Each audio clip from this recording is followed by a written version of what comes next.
I've never lived so long to see what I have just seen, and I can't believe what I just saw. My name is Dave Hodges, and you're listening to Hodgeball Sports Analysis. And what I'm talking about is how we keep records even on mediocrity. Yes, baseball is the sport of great statistics. Oh, as a kid, I used to sit down and love to figure out batting averages for a game as I'd watch a game, and sometimes I'd even keep score. You got to remember, this was in the days before video games, and this is the way kids entertain themselves. But I learned to do math, figure my percentages, and I'm talking, first, second, third grade, I was doing this stuff, and it was really, really a good academic experience for me. So, what have the Diamondbacks done where they're being recognized for their commitment to mediocrity? And you're saying, what are you talking about, Dave? You may have missed it, but the Diamondbacks set a record it's going back 2 months now, that they have not deviated, being either 2 games above or 2 games below 500. They set a major league record for the length of time. And you're thinking, they keep a record on mediocrity? Yes. And it's amazing how they have broken the record. Now, let me step aside and say, forget the record for a second. Let's focus on the Diamondbacks. I am pretty amazed, and I am complimentary of the players and the manager, Torey Lovullo, about how they've held it together this year.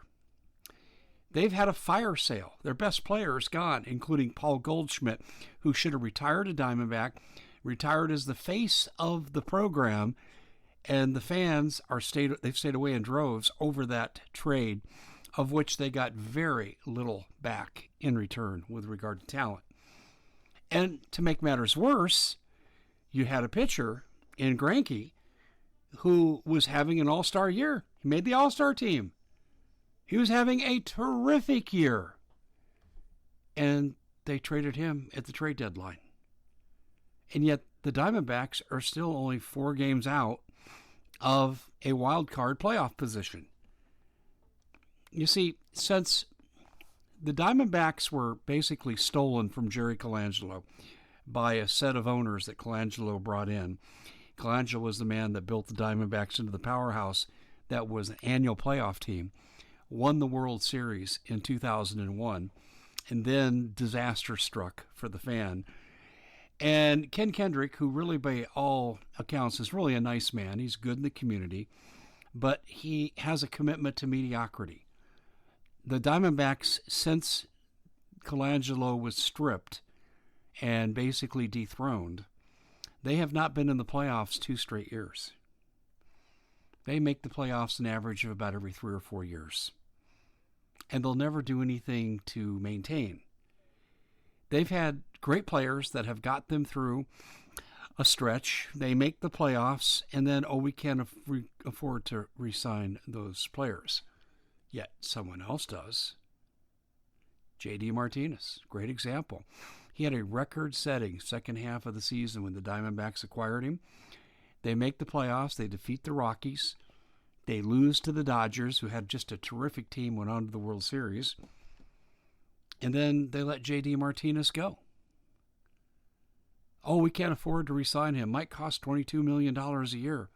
Well, Boston signed him, and then Boston re-signed him, and then Boston re-signed him again. You see, some franchises are committed to winning. I think it's appropriate. I think it's kind of a fait accompli. Just desserts, karma. That's a good term for this.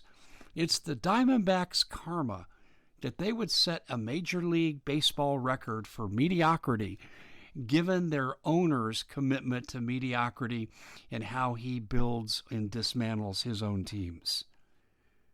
Now, I live in the Phoenix area. When they started out, I and my wife were season ticket holders. And as my college basketball coaching became more intense, required more of my time, we went to fewer games. We sold off the excess, but we remained fans, loyal fans. But I have to tell you, when this team was stolen from Jerry Colangelo, and I said to my wife at the time, I said, this is the beginning of the end because they stole it from him because these men don't want to spend money. And she says, oh, come on, they will. They just had a disagreement. Well, I ended up being right. And here we are now, 18 years after the World Series championship. And they probably would have won it in 2002, except Luis Gonzalez broke a collarbone and they had other injuries. And now they've never been the same in a consistent basis. So how appropriate that they won an award in the Major League record books for a commitment to mediocrity. Nice work, Ken Kendrick. I want you to put this up on your trophy mantle. We aspire to be mediocre. That's it for Hodgeball Sports Analysis. I want to thank you for joining us. We're brought to you by Healthmasters.